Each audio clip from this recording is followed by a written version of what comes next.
গলায় সবজির মালা পরে থালা বাজিয়ে অভিনব কায়দায় সবজির মূল্য বৃদ্ধির বিরুদ্ধে প্রতিবাদ জানালো জাতীয় কংগ্রেস। এই ঘটনা নিয়ে কটাক্ষ করলেন রাজ্যের মন্ত্রী প্রদীপ মজুমদার। বাজারে গিয়ে আটকে উঠতে হচ্ছে সাধারণ মধ্যবিত্ত থেকে নিম্নবিত্তদের, কারণ আকাশছোঁয়া দাম হয়েছে সবজির। বস্তুত লোকসভা নির্বাচনের পর থেকে শাকসবজি সহ অন্যান্য নিত্য প্রয়োজনীয় দ্রব্যের অস্বাভাবিক মূল্যবৃদ্ধি হয়েছে। ফলে দিন যাপন ও সংসার চালাতে গিয়ে রীতিমতো হিমশিম খেতে হচ্ছে আম জনতাকে। এরই প্রতিবাদে এবার আলু, উচ্ছে, পটল ও পেঁয়াজের মালা পরে আর থালা বাজিয়ে রাস্তায় নামল জাতীয় কংগ্রেস। রবিবার সকালে এই অভিনব প্রতিবাদ চলে দুর্গাপুরের বেনাচিতি বাজার জুড়ে। এদিনের এই কর্মসূচিতে নেতৃত্ব দেন জাতীয় কংগ্রেসের পশ্চিম বর্ধমান জেলা সভাপতি দেবেশ চক্রবর্তী। রবিবারের এই বিক্ষোভ থেকে কংগ্রেসের কর্মী সমর্থকরা অভিযোগ তোলেন সবজির দাম প্রতিনিয়ত বেড়ে চলেছে। রবিবারের এই বিক্ষোভ থেকে কংগ্রেসের কর্মী সমর্থকরা অভিযোগ তোলেন সবজির দাম প্রতিনিয়ত বেড়ে চলেছে দুর্নীতিগ্রস্ত মজুতদারদের কারণে।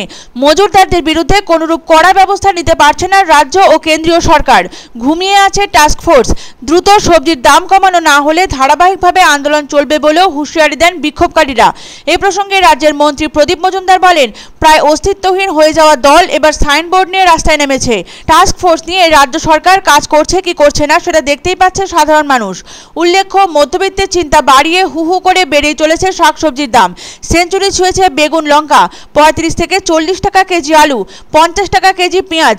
ঊর্ধ্বমুখী দাম স্কোয়াশ, পটল, কচু, কুমড়ো ইত্যাদি সবজির।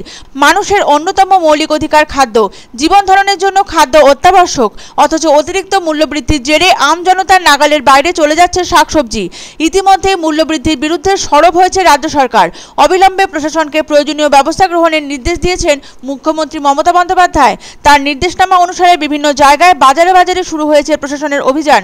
তবে সেই অর্থে কমছে না অন্যান্য নিত্য প্রয়োজনীয় দ্রব্যের পাশাপাশি শাকসবজির দাম। রবিবার সকালে পশ্চিম বর্ধমান জেলার দুর্গাপুরের বেনাচিতিতে মূল্যবৃদ্ধির বিরুদ্ধে অভিনব প্রতিবাদ কর্মসূচি গ্রহণ করল কংগ্রেস। সবজির মূল্যবৃদ্ধির বিরুদ্ধে রবিবার সকালে বেনাচিতিতে মিছিল করে কংগ্রেস। নেতা কর্মীদের গলায় ছিল সবজির মালা, থালা বাজার মহিলা কর্মীরা। এই মিছিলে নেতৃত্ব দেন জেলা কংগ্রেস সভাপতি দেবেশ চক্রবর্তী। তিনি জানান, সবজির আকাশছোঁয়া দামে কার্যত মাথায় হাত পড়েছে মধ্যবিত্তদের। এরই প্রতিবাদে আলু, উচ্ছে, পটল, পেঁয়াজের মালা পরে ও থালা বাজিয়ে বিক্ষোভ প্রদর্শন করে কংগ্রেস কর্মী সমর্থকরা। রাজ্য জুড়ে সবজির ঊর্ধ্বমুখী দাম নিয়ে মঙ্গলবার প্রশাসনিক আধিকারিকদের নিয়ে নবান্নে বৈঠকে বসেন মুখ্যমন্ত্রী মমতা বন্দ্যোপাধ্যায়। সেখানে তিনি স্পষ্ট বলেন, সবজির দাম কতটা কমলো তা নিয়ে প্রতি সপ্তাহের রিপোর্ট চান তিনি। পাশাপাশি তিনি নির্দেশ দেন 10 দিনের মধ্যে সবজির দাম কমানোর। অভিযোগ উঠেছে বাড়তি লাভের আশায় রাজ্যের আলু কিংবা পেঁয়াজ অন্য রাজ্যে রপ্তানি করা হচ্ছে। এ ব্যাপারে মুখ্যমন্ত্রী জানান, সীমান্তেও কড়া নজরদারি চালানো হবে। রাজ্যের চাহিদা না মেটা পর্যন্ত অন্য রাজ্যে কোনো জিনিস যাবে না। রবিবার সকালে গলায় নানা সবজির মালা পরে থালা বাজিয়ে জাতীয় কংগ্রেসের পশ্চিম বর্ধমান জেলা সভাপতি দেবেশ চক্রবর্তীর নেতৃত্বে সবজির মূল্যবৃদ্ধির বিরুদ্ধে এবার অভিনব কায়দায় প্রতিবাদ জানালো জাতীয় কংগ্রেস। অপরদিকে সমগ্র ব্যাপারটিকে কটাক্ষ করেছেন রাজ্যের মন্ত্রী প্রদীপ মজুমদার। দেখুন, দিনের পর দিন বাজারে সবজি মূল্যের দাম বাড়ছে। সবজি মূল্য ছাড়া চাল, গ্যাস, রান্নার তেল, পেট্রোল, ডিজেল সমস্ত কিছু অগ্নিমূল্য হয়েছে। কেন্দ্র এবং রাজ্য সরকারের কোনো ভূমিকা নেই।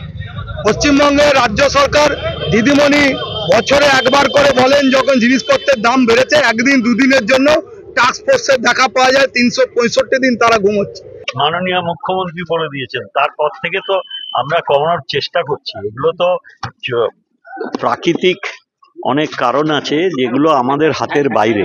তা সত্ত্বেও যে মূল্যবৃদ্ধি ঘটেছে তার জন্যে উনি নিজে মিটিং করেছেন এবং আমরা সর্বত্র মনিটরিং করার চেষ্টা করছি। মূল যেখানে আড়ত সেখানে দাম কমানোর চেষ্টা হয়েছে।